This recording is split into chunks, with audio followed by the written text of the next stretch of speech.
word of a new COVID-19 variant, not what any of us want to hear as we head into the holidays. Houston just coming off a record-setting travel week. Some 2 million people passed through our airports for Thanksgiving.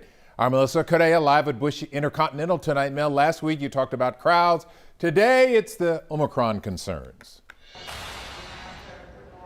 Exactly, Len. And again, it's the World Health Organization that is categorizing Omicron as, quote, a variant of concern. And while it was first detected in South Africa, like you've mentioned, there is now global spread, with Canada confirming the first cases of Omicron here in North America. I got to tell you, flights in and out of Toronto are among the international flights that land here in Houston. So this evening, this is what doctors are saying about your holiday plans.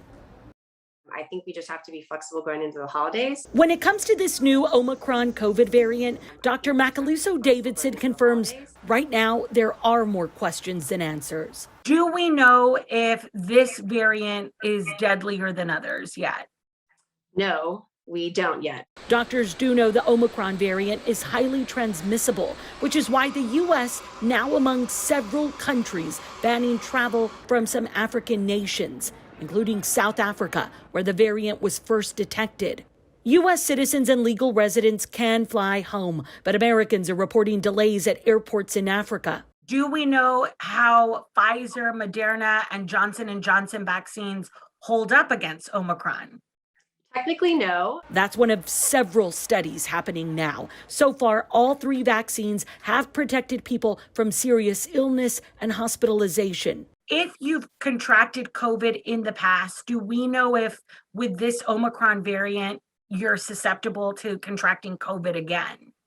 So that's a maybe. There is some early data that are kind of suggesting that it's possible that reinfection is easier. Houston tracks COVID variants a couple of ways, like testing wastewater and human samples of the virus. So do we need to do anything beyond getting vaccinated, masking up, and avoiding travel if we're sick? I would say no. I think do exactly as you've outlined. I think we keep doing exactly what we've been doing. The world hopes to know a lot more in about 4 weeks, which puts us right around the Christmas holiday. So again, keep those travel plans flexible.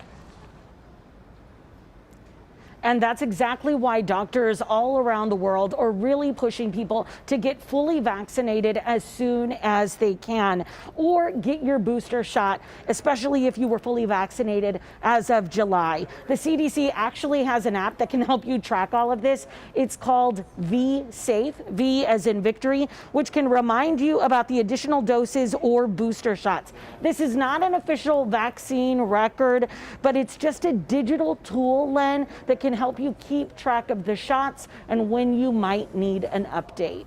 Any little bit helps, especially as we're tracking all of these new situations, huh? Yeah, absolutely. Last summer it was the Delta variant that put a crimp in everything. Now we're looking at another one. Mel, thank you.